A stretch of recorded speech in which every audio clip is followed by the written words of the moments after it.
Hey there, if you're a parent, you know that navigating the world of teenagers and social media is, well, it's a lot. Today, we're going to explore a framework to help open up those conversations, and it all starts with one really crucial first step, just noticing. So let's just dive right in with a question. Have you ever seen this happen? Your teen's just scrolling on their phone and their whole mood just shifts? One minute they're totally fine and the next they're kind of irritable, maybe a little withdrawn. It's a surprisingly common experience and it's the perfect place for us to start. Okay, so that brings us to our first big idea here, the unseen effects. And this is why it's all so tricky, right? Because the way social media influences our kids, it's often super subtle. It kind of unfolds quietly, and it can be hard for them and for us to even see it happening. And here's the real challenge, By the time a teenager actually notices that social media is getting to them, it's usually already been happening for a while. And look, this isn't because they're being careless or anything, it's just that these effects are so gradual, they just build up slowly, bit by bit. So what does this actually look like in real life? Well, as parents, we're often the first ones to spot the changes. It might be that sudden shift in their mood or getting really irritable right after they put their phone down. Maybe they start pulling away from family stuff. The key thing here is to see these reactions for what they are. They're real signals. Think of it as useful data. And this really helps explain why it's so tough for our teens to see it themselves.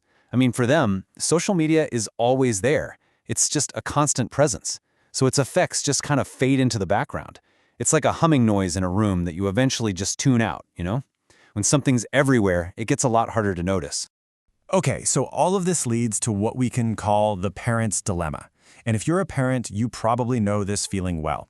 It's that tension, that pull between really wanting to help, but also worrying about overstepping your boundaries. And here's what that dilemma looks like in action, right? If you jump in too fast to point out what you're seeing, boom, they might just shut down. But if you wait too long, well, that moment to connect might just pass, and the problem can get bigger. It's a total catch-22, and it feels like there's no right answer. And I just want to say, if you feel that tension, please know you are not alone. It is so common. And it's not a sign that you're failing. It's actually a sign that you care a lot.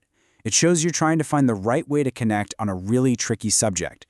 So yeah, it comes from a place of care, not failure. So what happens because of this dilemma? Well, when we don't really have the words for what's going on, communication can just fall apart. The concerns don't get talked about until way later, usually when emotions are already super high, and at that point, it feels like your options are a lot more limited. So, what's the answer? What can we actually do about this? Well, this brings us to a whole new way of thinking about it, a different approach. And the idea is really simple, but it's incredibly powerful. Notice before you fix. This whole approach is called Social Media First Aid Ring, and it's all built on one single, powerful rule. You notice the problem before you try to fix it. Just that one little shift can change the entire dynamic. It moves it away from a confrontation and turns it into more of a collaboration. See, the goal here is all about awareness. It's not about jumping in for immediate control. When you focus on helping your teen build their own awareness, you're actually giving them choices. If we jump straight to parental controls, that usually just shuts the conversation down instead of helping it continue. Okay, so let's get practical. What does this first aid actually look like when you're doing it? We're going to look at some really simple, concrete tools you can use to start building that awareness we've been talking about. Okay, one of the most powerful things you can do is just get curious. So instead of saying something like, "You seem grumpy after being on your phone," which can feel like an accusation, try asking some gentle, open-ended questions. Like, "Hey, what felt different after you were scrolling just now?" Or, "Do you feel more calm or more keyed up right now?" And this last one, this one is really, really powerful. Where do you feel that in your body? It's amazing because it helps them connect that emotional feeling to a physical sensation, which makes it feel more real, more tangible, something they can actually get a handle on.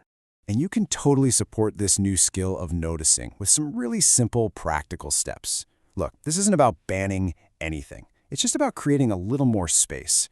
We're talking about things like turning off some of those extra notifications, disabling the autoplay feature on videos, or even just working together to create some natural stopping points.